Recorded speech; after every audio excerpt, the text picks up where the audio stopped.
और lot of people would be still thinking कि ये फॉर्म 45 वाला क्या मामला है यार, ये क्या फॉर्म है और इसको किस चीज़ के साथ कंपेयर किया जाता है, ये क्या कह रहे हैं, क्या हो रहा है?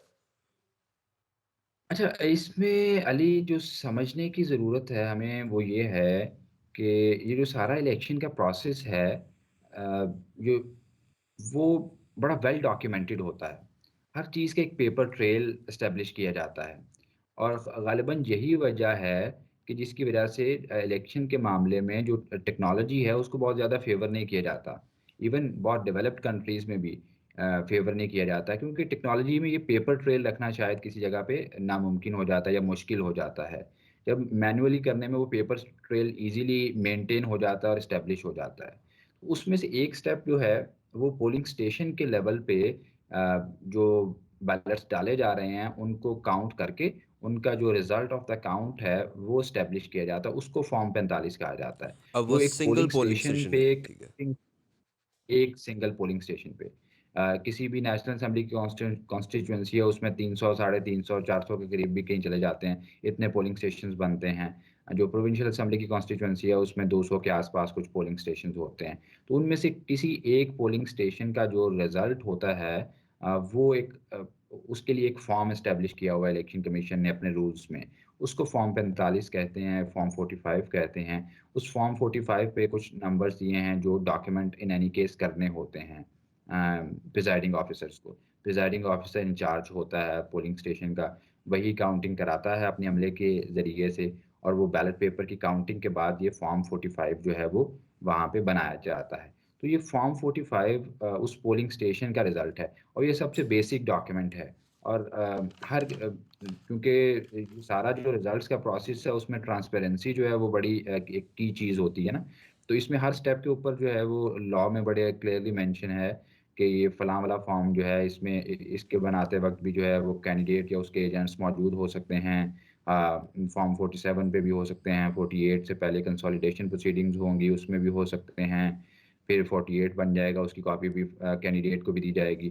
तो ये सारी चीज़ें जो हैं वो इनकी मल्टीपल कॉपीज़ बनाई जाती हैं और वो कॉपीज़ जो हैं वो हर एक को हर कैंडिडेट को जो है प्रोवाइड करनी होती हैं जो मल्टीपल स्टेक होल्डर्स हैं। एक-एक कॉपी ऑब्जर्वर्स को भी दी जाती है। हमने भी जो ऑब्जर्वेशन की है तो हमारे ऑब्जर्वर्स को भी हमने उनको भी ये इंस्ट्रक्शंस थी कि वो कॉपी रिक्वेस्ट करें। अगर प्रिजाइडिंग ऑफिसर उन्हें दे दें तो वो उसे कलेक्ट कर लें। तो कुछ फॉर्म 45 हमने भी कलेक्ट किए हैं। लेकिन हमारा तो चूँकि सैंपल बेस्ड ऑब्जर्वेशन है तो वो जिस-जिस पोलिंग स्टेशन पे हम गए हैं लास्ट पे, तो वहाँ-वहाँ से हमने वो कलेक्ट किए हैं फॉर्म्स। तो इस तरीके से ये फॉर्म लेट मी जस्ट 45 जो है that of the election result. Form 45 जो है, मैं कहा that forms the basis of the constituency result. so this is तो actually मल्ट what you're saying there is that form 45 is the evidence of how many votes were polled at one polling station in one constituency. तो when a contestant says कि मेरे पास form 45 पड़े हुए हैं सारे, इसका क्या मतलब, वो क्या बताना चाह जी। रहा है कि जो मेरा नंबर काउंट है वो सही तरह काउंट नहीं हुआ हुआ? हाँ, ये अगर वो ये कहता है उसका दावा ये है कि मेरे पास फॉर्म 45 है, उन फॉर्म 45 के मुताबिक मेरे इतने वोट होने चाहिए। तो जो फाइनल रिज़ल्ट आ रहा है प्रोवी उसके बाद कॉन्स्टिट्यूएंसी का जो कंसोलिडेटेड एक स्टेटमेंट ऑफ रिज़ल्ट आ रही है, जो कि रिटर्निंग ऑफिसर्स बना रहे हैं। ये फॉर्म 45 बनाया है प्रिजाइडिंग ऑफिसर ने। अब इसके बाद के सारे स्टेप्स करेंगे रिटर्निंग ऑफिसर्स। सही। तो वो रिटर्निंग ऑफिसर अगर वो कंटेस्ट ये कर रहा है कैंडिडेट कि जनाब फॉर्म 45 मेरे पास सारे हैं, उनको ऐड अप करके ही अगले वाले फॉर्म बनेंगे ना। तो वो यही कहना चाह रहा है कि वो जो रिटर्निंग ऑफिसर के बनाए हुए जो फॉर्म हैं, वो फॉर्म प्रोबेबली टैली नहीं कर रहे उन फॉर्म 45 के साथ।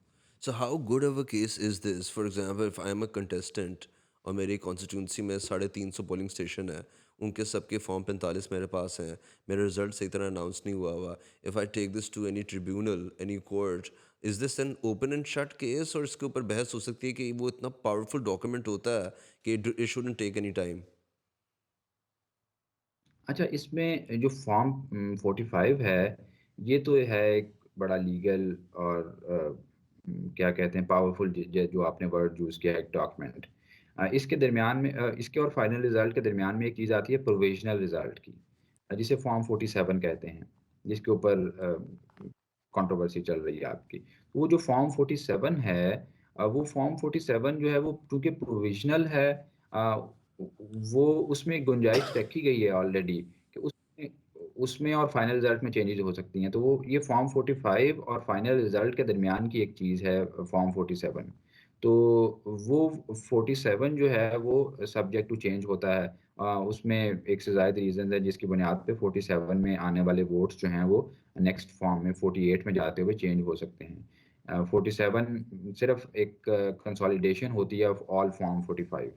तो मैच तो करना चाहिए और एज़ एन एविडेंस जो है ये एडमिसिबल भी ऑब्वियसली होगा किसी भी जो लीगल फोरम है जिसके ऊपर इसको कंटेस्ट किया जाएगा। फॉर्म 45 वहाँ पे ऑब्वियसली एडमिट होंगे क्योंकि ये अ, रूल्स के तहत इलेक्शन कमीशन के ये एक बनाया गया फॉर्म है। तो बाकी इसमें अगेन वो जो हम शुरू में बात कर रहे हैं ना कि ये सारा कुछ जो है वो बड़ा वेल डॉक्यूमेंटेड है। लेकिन हमारा बदकिस्मती से ये जो हमारा इलेक्टोरल डिस्प्यूट रेज़ोल्यूशन का जो मैकेनिज़्म है, वो बहुत ज़्यादा जुडिशियलाइज़ है। मतलब रादर हमारी जो सारी इलेक्टोरल एक्सरसाइज़ है, वो सारी की सारी ही उसमें जुडिशियल प्रोसेस पे बड़ा फ़ोकस किया जाता है जबकि है वो अ, एक ख़ासी हद तक एक एडमिनिस्ट्रेटिव एक्सरसाइज़ है, कि जिसमें आपको कुछ सादा-सादा से काम करने हैं। जैसे एक पटवारी है, पटवारी ने फ़र्द जारी करनी है। अब वो उसने उसके पास जो है वो सारी लैंड रिकॉर्ड्स हैं। वो उन लैंड रिकॉर्ड्स उसके मुताबिक जिसकी लैंड है, वो उसको उसकी फ़र्द जारी कर देता है। लेकिन हमारे यहाँ ये जो इलेक्टोरल प्रोसेस है, इसके अंदर गवाहियाँ और हियरिंग्स और जो जुडिशियल प्रोसेस है, टेस्टिमनी रिकॉर्ड करने का, शहादतें, वो वाला सारा प्रोसेस बहुत ज़्यादा आ जाता है, जिसके नतीजे में हम देखते हैं कि माज़ी में जो इलेक्शन होते रहे हैं, उसके बाद ये जो इलेक्शन ट्रिब्यूनल बनते हैं, वहाँ पे इलेक्शन कंप्लेंट्स फाइल की जाती हैं, वो बजाय क्विकली रिज़ॉल्व होने के, वो लिंगर ऑन करती रहती हैं।